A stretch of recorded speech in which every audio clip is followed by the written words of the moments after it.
I would just say it's very good to have, when you're wandering the desert, 10 commandments to follow. And the Prime Minister is too modest to have made that link. On our website, we might hint at that. But more importantly, I want to mention, I'm playing games with my BlackBerry, not because I'm checking sports scores, but I saved a quote of Thucydides for this occasion. A nation that makes a great distinction between its scholars and its warriors will have its laws made by cowards and its wars fought by fools. I bring that up because we're not talking about war, thank God, but we're talking about economic conflict and struggle. And the Prime Minister, in addition to everything our chairman mentioned, is a very well-trained economic thinker, a very well-trained political thinker. And just as we hope to do here at the Peterson Institute for International Economics, and many people in this room are trying to do, we're trying to bring the lessons of sound thinking about policy into the actual melee. And certainly in the fiscal consolidation that the Prime Minister and his government have done, we've seen that as well. The Prime Minister has been kind enough to agree to take some questions. This is on the record.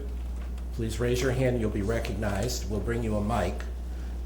2 ground rules. Identify yourself when you get the mic, and no speeches. I will cut you off if you speechify. Very simple. So, who would like to be first with a question for the Prime Minister? Wow. Okay, at the back, the lady there. Do we have a microphone? Just speak very loudly. Yeah, and I will repeat your question. Please identify yourself. My name is Aaron Aid. I'm a reporter with RT Television. I actually spoke with Antonis Samaras last week at the UNGA, and he mentioned the lost generation in Greece and how that's the #1 priority in combating that with youth unemployment. How do you plan to combat the lost generation? Okay, question about the so-called lost generation in Greece, youth unemployment. Mr. Prime Minister. The #1 problem in an economy like Greece today is psychology. You have to convince people that you mean what you're doing, that you implement what you're supposed to implement. In other words, that you deliver. Whether I like it or I don't like it, delivery in terms of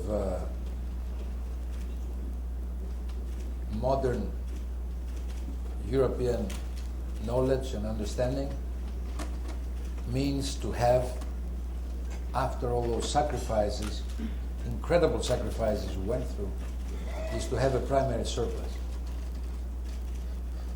And a primary surplus we are going to have. So that creates the most important spillover effect of positive psychology, which is called confidence. It's confidence both to the Greek people, who can then spend more, because today we have found ourselves in what in the old days Keynes used to call the liquidity trap. In other words, even if you do have money, you will not spend it because of the negative environment and the wrong psychology surrounding you.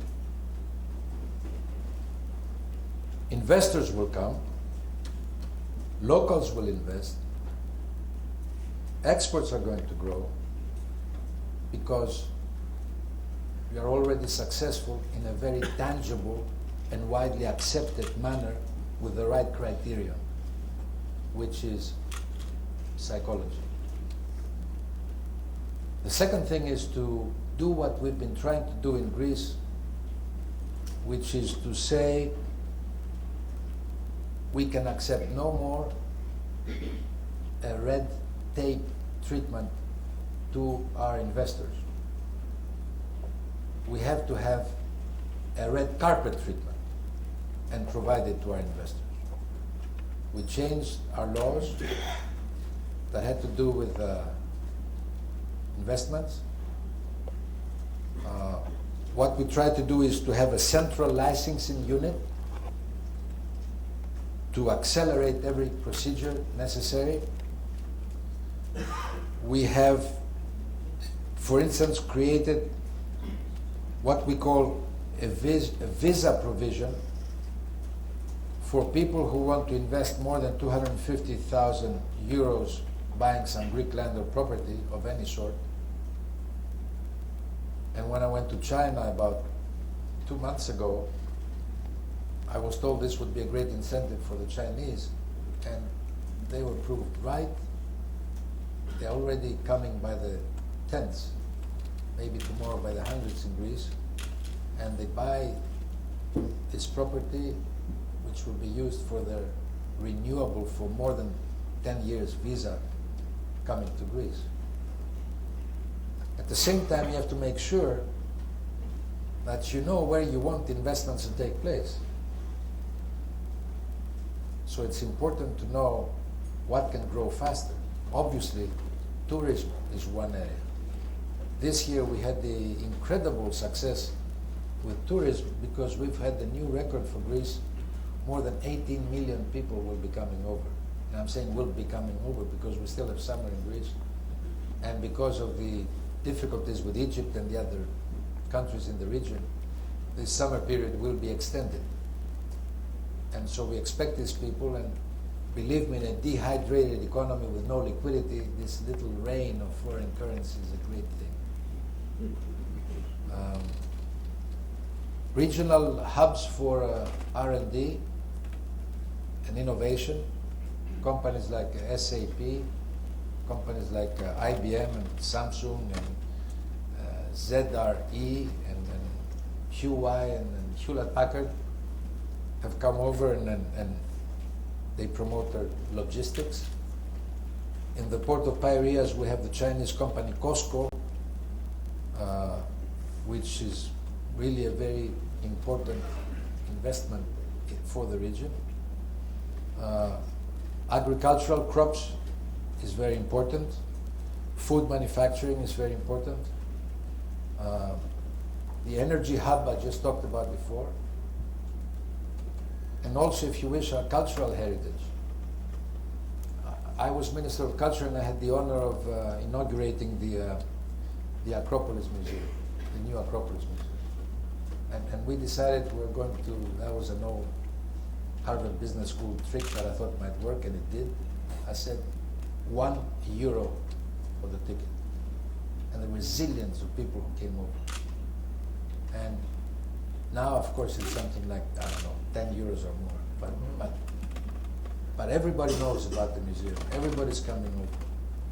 And the way bureaucracy worked for many, many years is that in most places, even like the most important Greek archaeological sites, you could not visit after 3 or 4 or 5 in the afternoon because the public employees were leaving.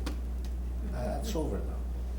We have to make sure that we are in the front line of what we call international realization of your competitors. I have one quick follow-up to that. And if I could just add to the competition thing, I gave a whole lecture for you. Yeah. One of the competition for this is the taxes. Taxes is very different. In Greece, we've had a lot of tax evasion, unfortunately. But on the other hand, what I want is I would like very much, and this is a personal thing, and I very much believe in it, that we must have a 15% flat rate tax, corporate tax, everywhere. Because otherwise, it makes no sense for somebody from, New Zealand to come over and invest to Greece when they can go to Turkey or they can go to Bulgaria where the tax structure there is such that they can pay a third of the taxes they have to pay in our case. So little by little, by getting away from the necessary but important things we have to do now with the memorandum and all that, we'll be able to do that in the future. And this is my hope. And everything I told you, adding it up together makes employment opportunities. Therefore, unemployment going down. Therefore, political polarization coming down. The cases of Golden Dawn on the one hand, on the other hand, an extreme opposition that says we should get out of NATO, we should get out of the euro, out of Europe, is not something that should be with, that would be very detrimental for the Greek case. So that's my Thank you, Mr. Sorry. Prime Minister. No, of course. I believe Petros Petropoulos indicated that he wished to say something. I assure you, I'll never again ask a question. First, Sorry. comment.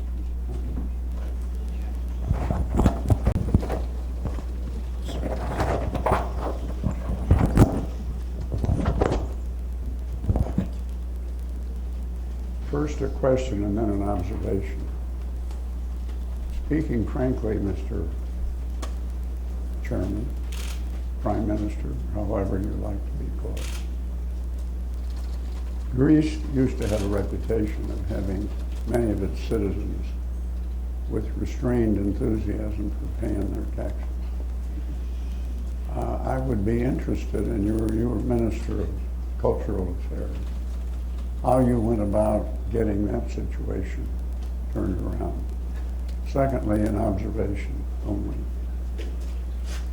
My guess is that many in this audience shared my total surprise at the extent of your recovery in every aspect, in fiscal matters, in market matters, and so forth. That cannot be said about many countries in your part of the world. I wonder if there isn't a real opportunity to communicate your story more broadly to the American markets.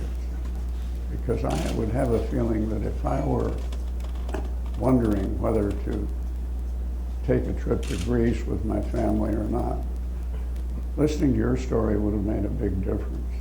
So forgive my comment. How would you feel about doing that?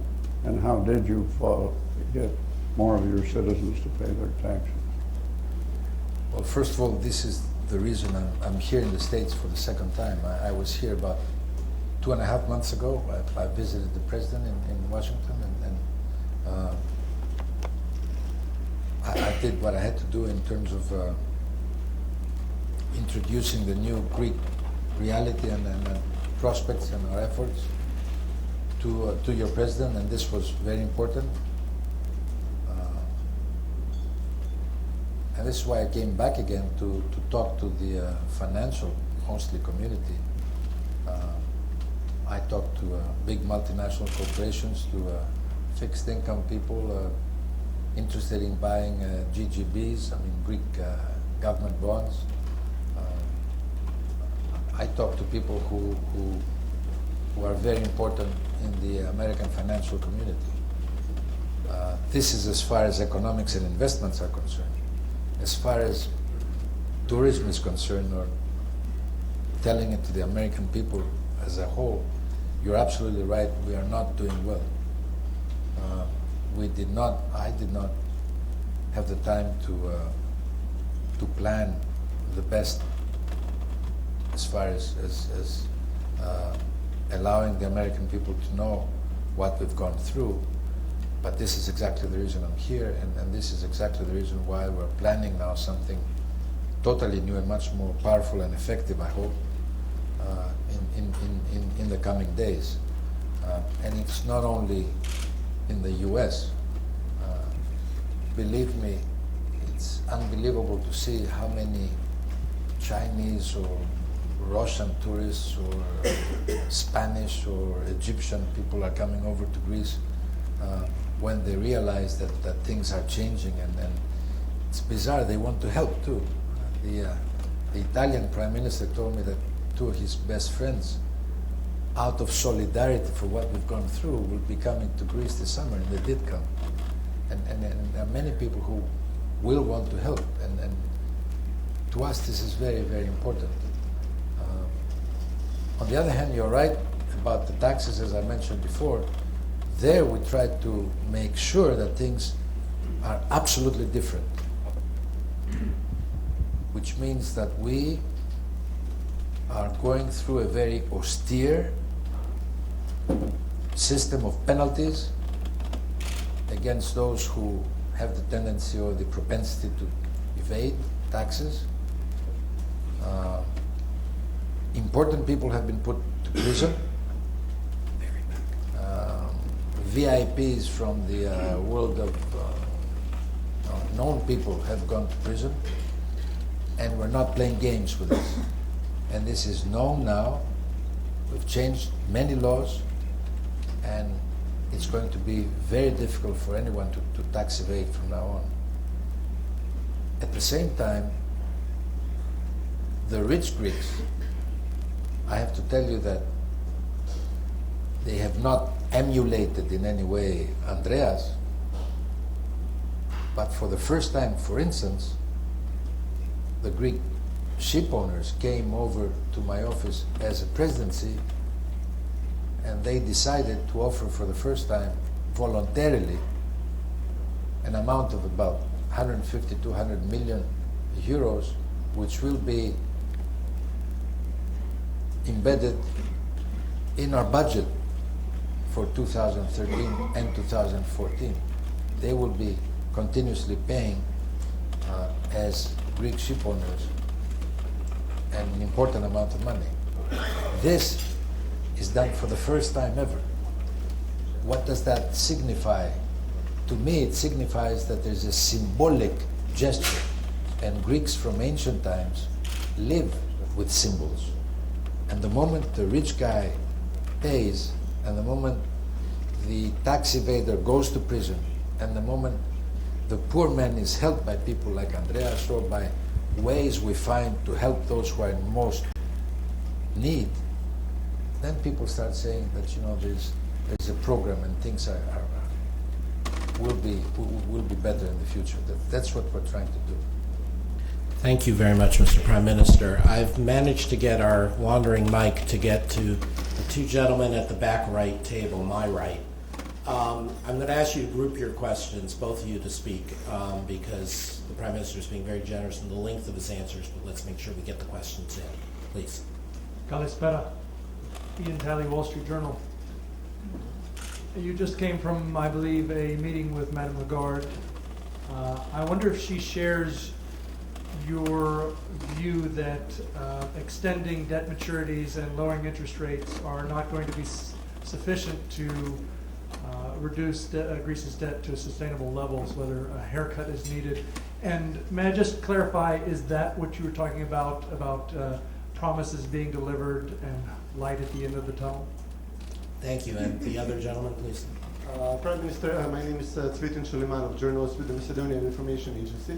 I would like to ask you, how do you propose that we continue on the Macedonian name issue, given that at this point Greece is not accepting to obey the signed deal between the two countries, the verdict by the International Court of Justice, has refused the recent proposal by the UN mediator, and is also not willing to sit down and discuss this at an appropriate level. And this is an issue, I mean, of course, you know, largely created by yourself at the time that you were riding a wave of I think that's enough. This is a recurring issue, so the Prime Minister, I'm sure, will have a recurring answer. Mr. Prime Minister.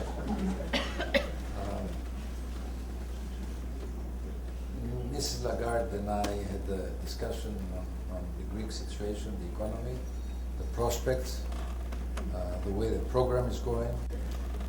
She made an announcement saying exactly what I just told you.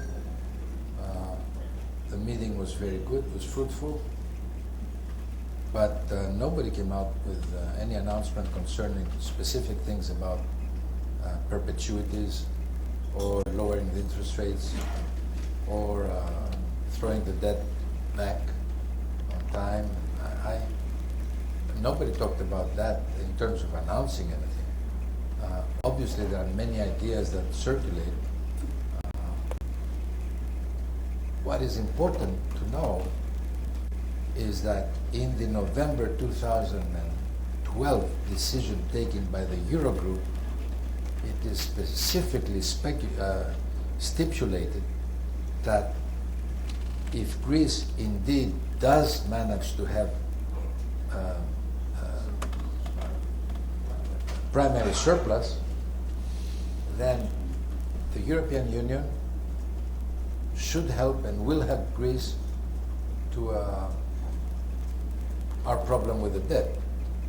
Now, as to how we're going to lower the debt, that's another issue. And obviously, as I said, there are many ideas that come around, one of which is the one you mentioned. So it's nothing certain yet, and it won't be there. The solution, you won't see it for some time, I guess. But what is important to me is not to procrastinate too much with the solution.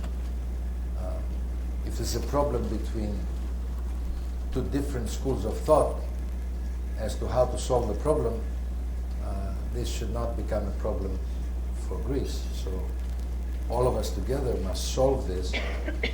When we have the final results of our primary surpluses, and when all these ideas will come together and people will discuss them and have a specific solution given. About the second question, I'm sorry.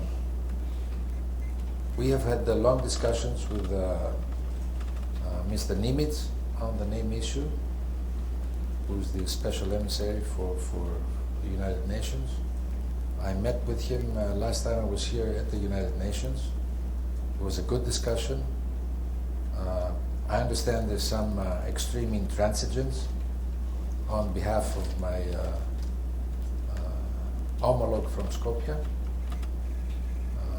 And I also believe that Greece is the only country that has made certain steps towards a solution, which is not the case for Skopje.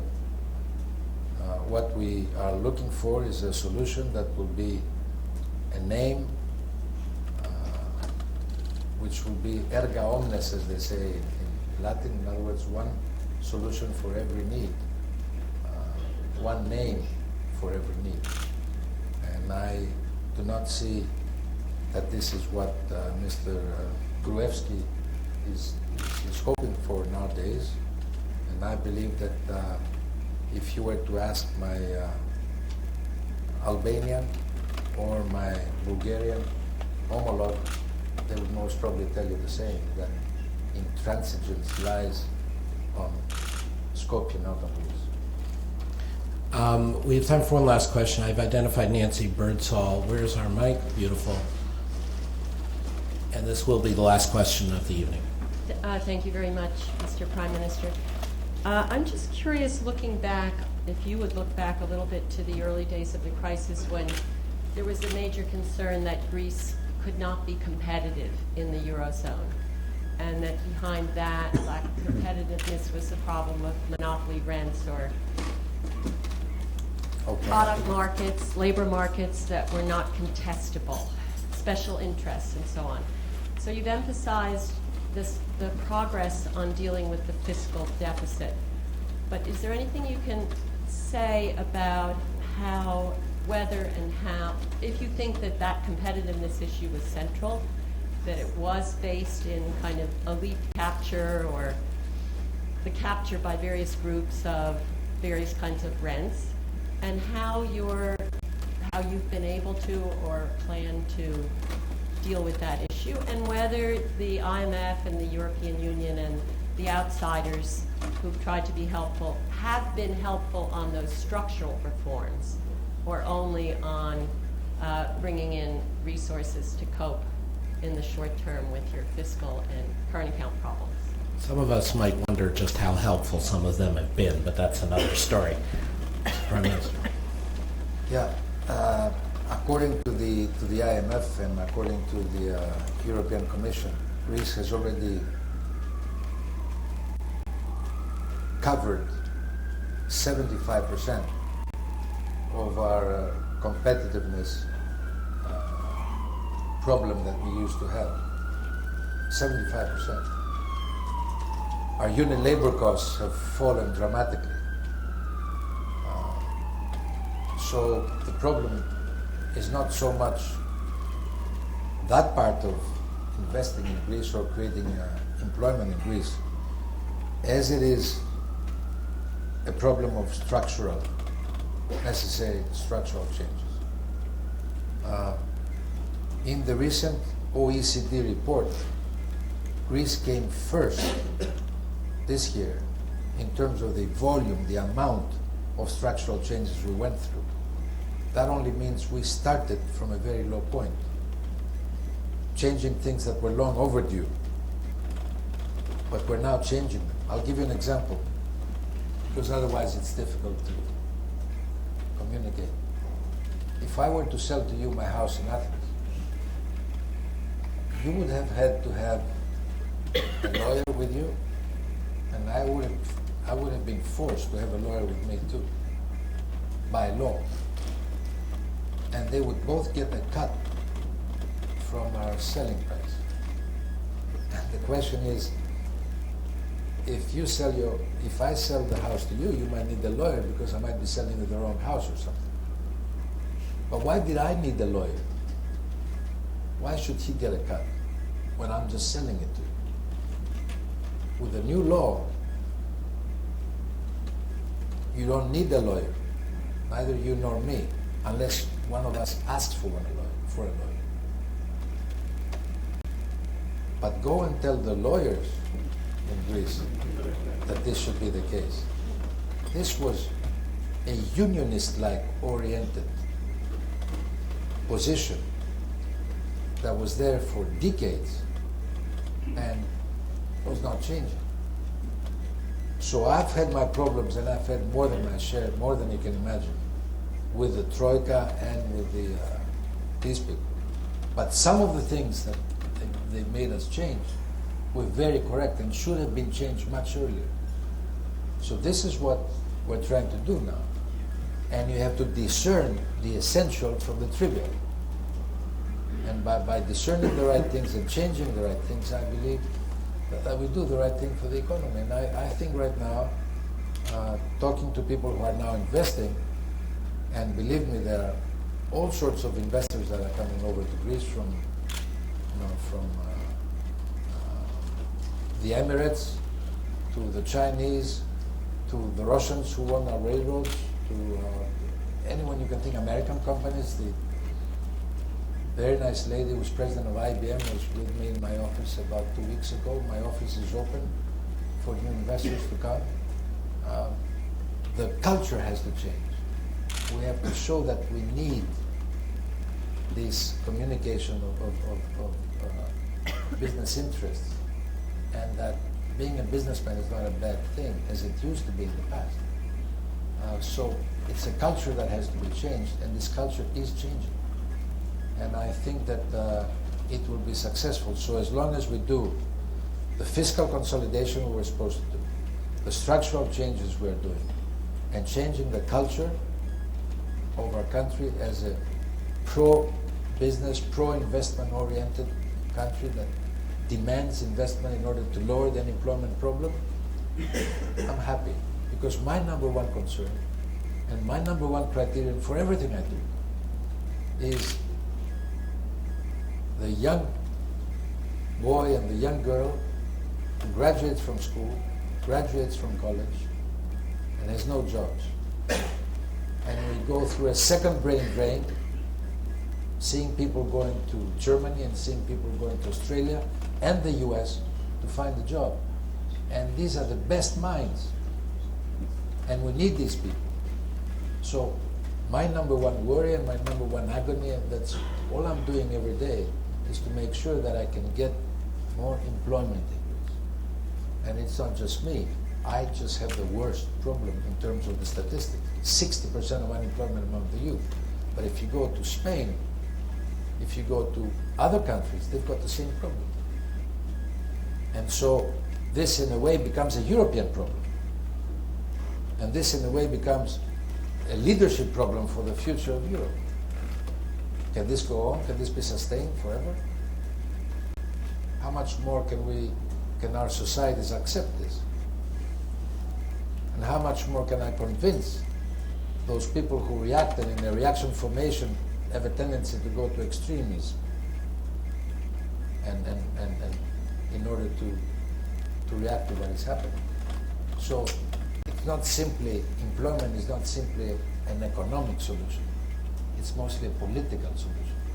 The problem is political by now. And social cohesion is what we have to preserve. Thank you very much. I hope you all join me. I'd like to just say that, Mr. Prime Minister, we here at the Peterson Institute, our friends at the Niarchos Foundation, but in some ways more importantly, all our friends, stakeholders, and colleagues in the room are the next step in your getting the right message out, at least for substantive consideration by the American people, the American decision makers. We're very glad to have been able to do that and take it with this high quality audience that we always have, but especially tonight, and for you to engage as thoughtfully as you did. I have to give you one more Thucydides quote. We Greeks believe that a person who takes no part in public affairs is not merely lazy, but good for nothing. I am very delighted to have as friends and colleagues and my bosses people like Michael Peterson, Andreas Georgopoulos, Carla Hills, who is out there somewhere, our chairman, Pete Peterson, who do take part in public affairs and help us to do so. And we're very inspired by your example of someone who has chosen to make a difference. Thank you very much.